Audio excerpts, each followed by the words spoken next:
Hey there, it's OCB Communications. Welcome back to another review, this time of the 2015 action film Everly. Now, Everly, I have the film, I bought it, but I shipped it back home to Vancouver. So, fingers crossed it gets there safe and sound. But I would show it to you, but I just don't have the film on me right now. But I did really enjoy this film. I thought it was a very entertaining, exciting, thrilling, fun, kind of zany, kind of outrageous. Definitely had a little bit of grindhouse feel to it. Action movie starring Salma Hayek being a badass. She's a badass chick. She kicks a lot of ass. She really knows how to wield a gun. Decent job with the sword too. She's no Kill Bill, but she can get the job done. And I was surprised by this film because it got a lot of bad reviews. There weren't very many people that liked it. At least most of the critics said that at least Salma Hayek was good. Like, they liked Salma Hayek, but everything else was like, they thought it was bad and they didn't care for it.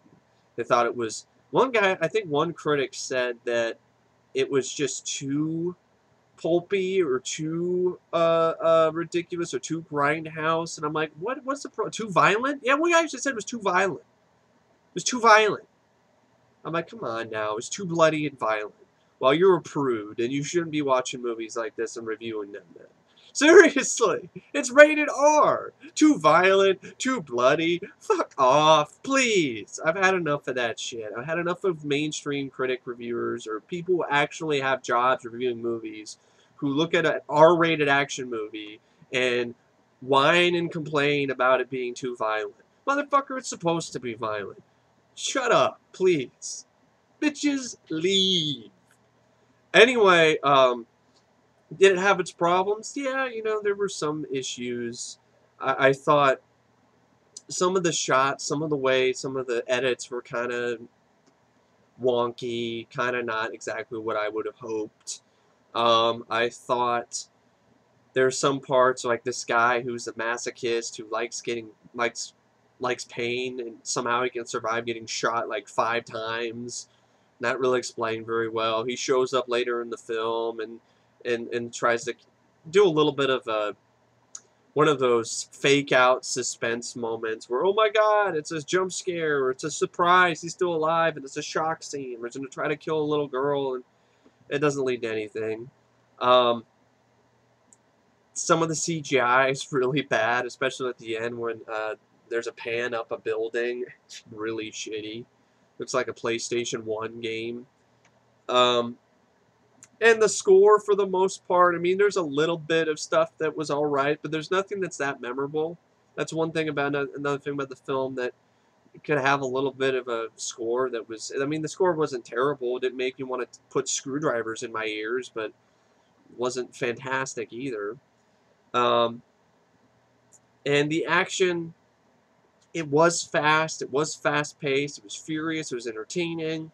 Um, but you can tell the director Joe Lynch isn't really known. Isn't he's kind of on a tour or something. He's working on it, so to speak. This is kind of his inaugural action film, because I don't count Knights of Badass because I've seen the trailer. I've heard of bad things about that movie. That's not an action movie. So this is his take on an action film, and you can tell that this isn't his genre, so to speak. He's not used to this. So he's kind of just thrown in the deep end and just asked to try to see if he can swim out of it. And for the most part, he does a pretty good job. He just isn't up there with some of the, really accomplished action directors. But you can see sort of Tarantino sort of vibe he's trying to go for in this film, and I think it actually does work in that regard. And also a little bit of Matthew Vaughn Kick-Ass sort of feel to it as well.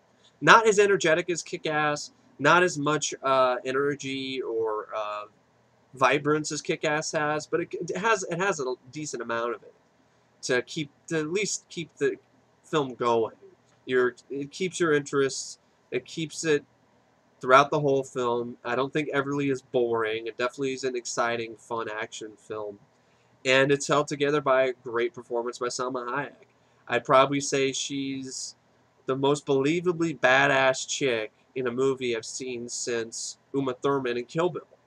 Or Charlize Theron was, I'm Charlize Theron. What am I talking about? Charlize or Black Widow. That's what I'm trying to think of. Black Widow. Scarlett Johansson. Scarlett Johansson as Black Widow. But this is R-rated, so the closest comparison I can come up with is Uma Thurman in Kill Bill, or Chloe Grace Moretz in Kick-Ass.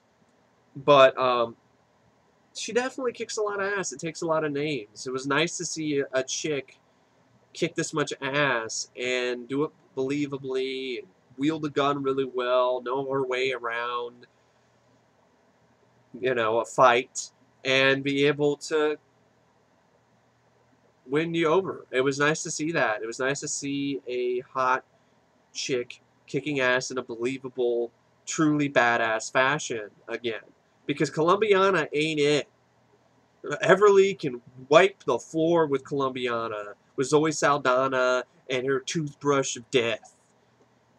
She can use her as butt floss.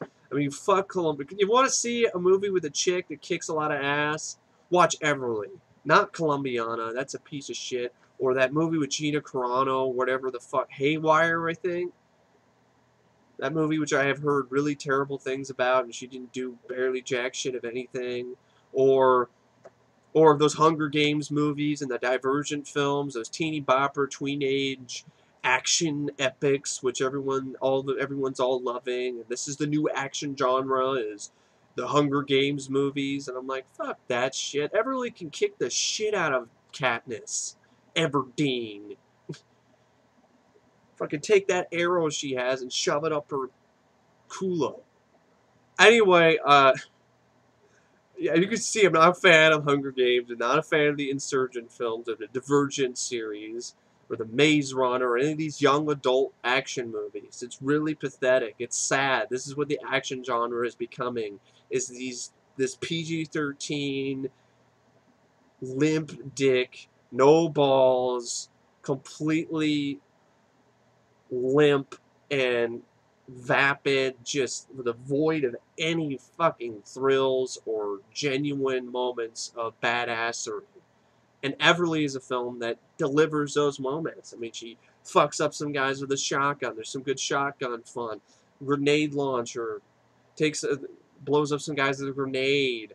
I like the plot too. The plot's simple, but it works.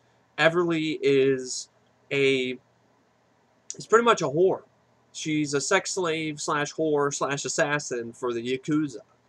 And her boss, Taiko, who I kept making jokes with while I was watching the movie. I'm like, Taiko and Taibo. Hey, it's Taibo. Better run from Taibo. He's going to give you one hell of a workout.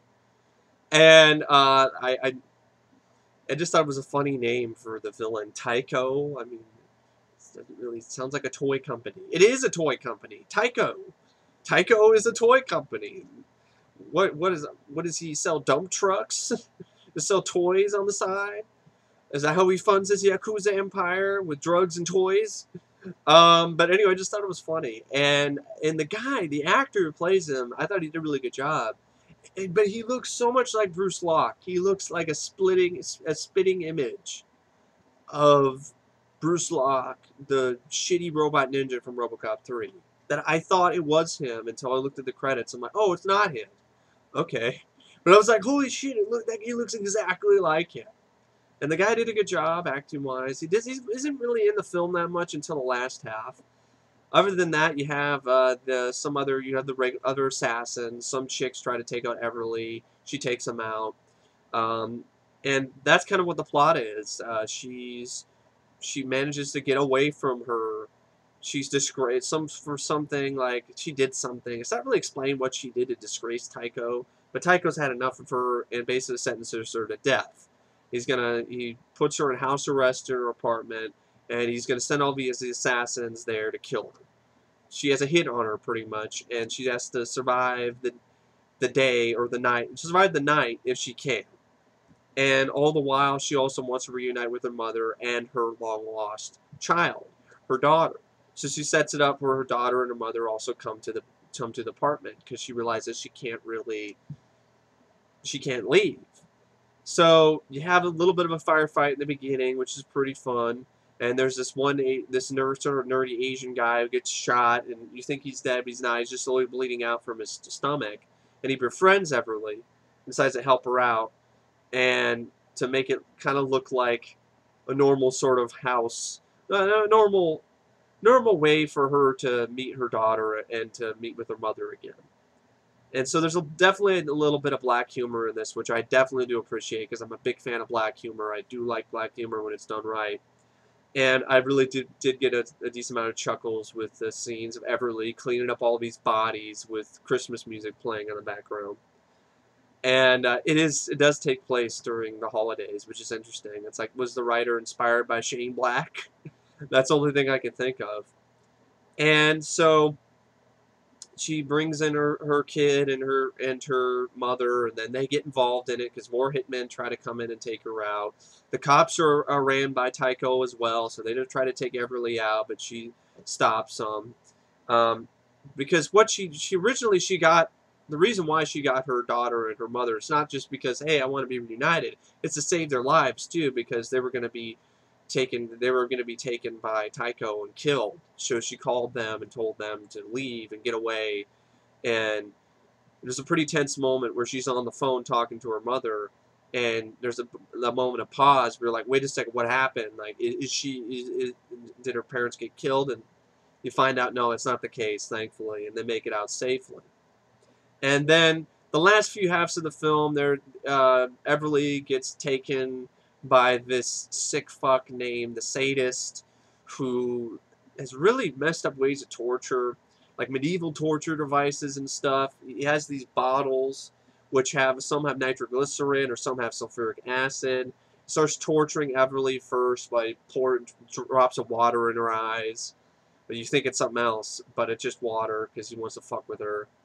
And then he pours acid on her legs, and basically what he does, he pours some nasty shit down her mother's throat.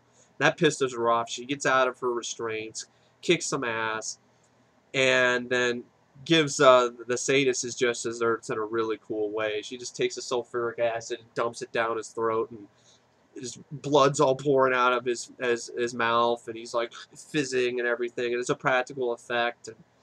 And the sadist is like, a fitting end. Ugh.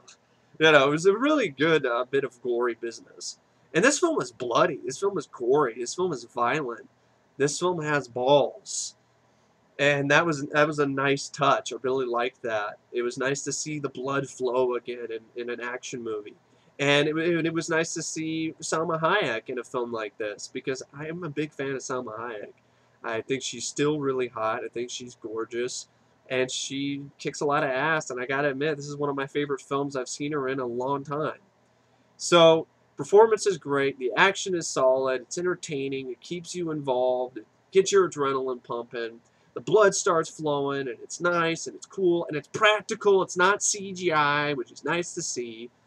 And then it leads up to the climax where she faces off with Tycho, and she looks like she's running out of energy, whatever. Tycho's trying to choke her out, but she finds a way to get out of the predicament, and she stabs Tycho's sword right into his chest, and she slices his ass up like this, so like half his face and like the rest of his body just go, and it's all practical. It's a nice bit of gory business, a nice bit of gore, and I really do like that. I'm a big fan of a good gore effect when it's done right, and it's done right here. And then looks like she might not make it because the film ends with that shitty pan on the building, which is really bad CGI, but I'll let that slide. And you hear she's in the hospital, and you hear her heart monitor, heart rate go dee, so it's like she flatlines. And I was like, oh man, I was like, I wish the movie wouldn't end like that, but I would have been okay if it did. But then you hear her heart rates pick up again. So it goes D, and then it goes D, D, D, D, D, D, D, D, D, D, D, D, D, and then you hear her take a breath. So you hear her wake up. So she goes, and then it's the end credits. And then so she lived. So at least that's how I interpreted it. I think other people have interpreted it differently, but that's how I interpreted it. She lived. She survived in the end because I know a heart rate monitor when I hear it, and it she's got a normal heart rate now, and she's alive and kicking, and setting up for a sequel, which I'd love to see. I mean, this is a direct-to-video movie anyway, so I see no reason why there can't be a sequel. I'd love to see more of Salma Hayek's Everly knifing people and fucking people up right and left. That'd be awesome. Um, but yeah, as you can see, I really enjoyed the film. I don't honestly think it's one of my favorite films of the year so far. I think it's pretty underrated, actually. It gets a pretty low rating on IMDb. Critics got a pretty low rating on Rotten Tomatoes. I don't think it's that bad. I think it's actually a really fun, entertaining, invigorating, refreshing, fun action movie with Salma Hayek kicking a lot of ass and doing it in a way that was nice to see. Hadn't seen that type of badass chick since Kill Bill, and it was really nice to see that again. And yeah, I really don't know what to say about the film except it's a rated out of 5 stars. I give it 4.5, 4.5 out of 5. I mean, I really enjoyed the film. The only problems I have, the little bit that I mentioned, like the little bit of the we're trying to shock you with the masochist guy surviving and then dying a second time, which just needless suspense. Some of the edits, the lack of a really good score, and some of the effects and the CGI. But for the most part, for a low-budget direct-to-video movie, it looked pretty damn good. I think it would have looked pretty decent on the screen too. I've seen worse. I've seen movies with worse effects and worse that look worse on a big screen. I mean, this didn't look like a TV movie like the RoboCop remake did, so that was nice. It didn't have an over $100 million budget like that movie did either. And it's rated R, and it kicks more ass. And it's more in tune with the ultra-violence that is RoboCop anyway. And it has a bit of a sense of humor, too, which I like. So it has its tongue in its cheek, in its left cheek. It doesn't take itself too seriously, which is in the film's favor, and it adds to the film's fun, and it adds to the entertainment factor of the film.